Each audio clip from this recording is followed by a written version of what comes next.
Kereisos Daf Chavav.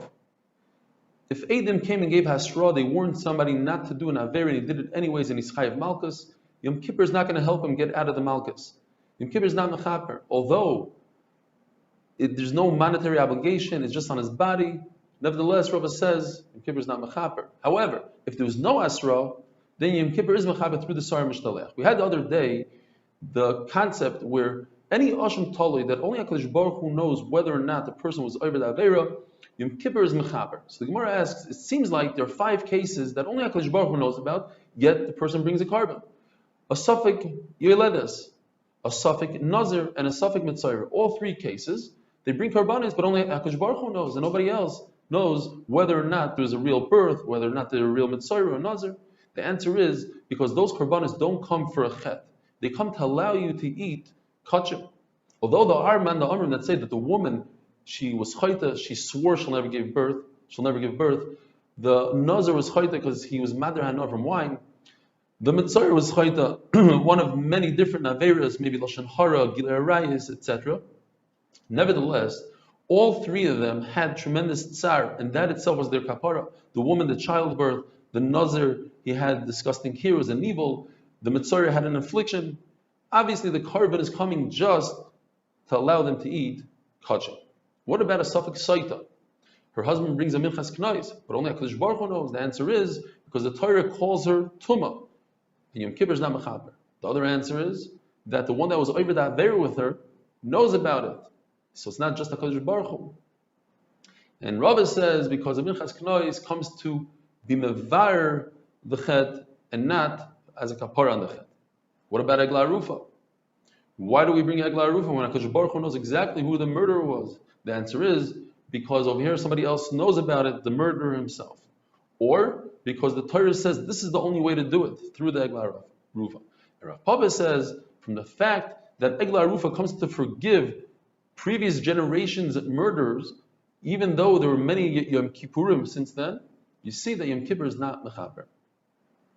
If a person must bring a Asham Vadai, and Yom Kippur came and went, he doesn't get a kapara. How do we know this? Says Reb Zera, because the pasuk brings down 3 times Yediyah by a Yachid, by a Tzibur, and by a Nasi, and the Nasi one is extra because it can be learned down from the Yachid and the Tzibur, and it comes to tell us that Yom Kippur is not Mechaper. Abai says 2 out of the 3 are extra because I can learn all 3 of them from each other, from Gzeir Shava, and that's how I learn it.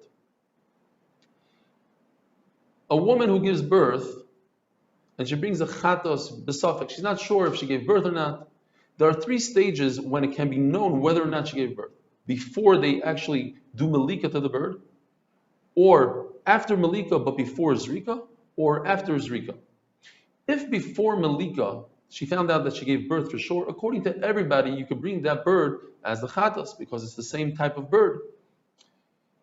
If it became known after malika, but before zrika, that's when there's a machlekes Rav, and Rabbi Yochanan Rav says the bird can be eaten. Rabbi Yochanan says it's gzeir darbanan, it can't.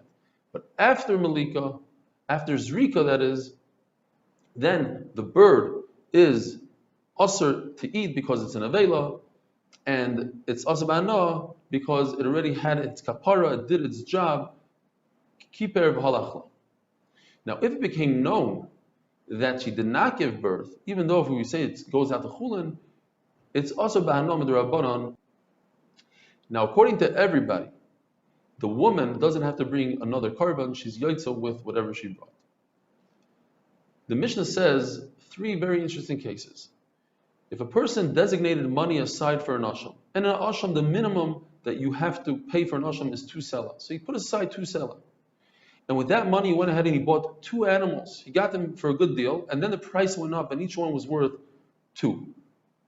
So he could use 1 animal for his designated asham, but the other animal has to graze until it befalls a mo.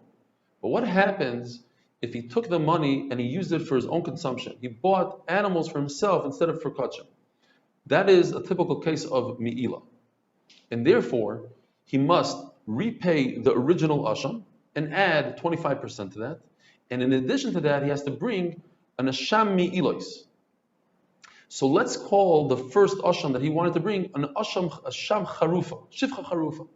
So now he has to bring an asham shifcha charufa and asham mi'ilois because he used the money. So the first animal he gives as an Asham Ilois. It's worth 2. The second animal that's worth 10 zuz is perfect, because he could either pay the original carbon plus the 25% with cash, or he could use an animal. So since this animal is worth 10, 2 slayim is worth 8. 25% of 8 is another 2, so he gives 10 zuz. The third case is in a situation where he only used 1 out of the 2 slayim for himself, and 1 selah he bought a carbon with. That carbon went up in value and is worth 2, so that carbon could give for his original Asham Charufa, let's say.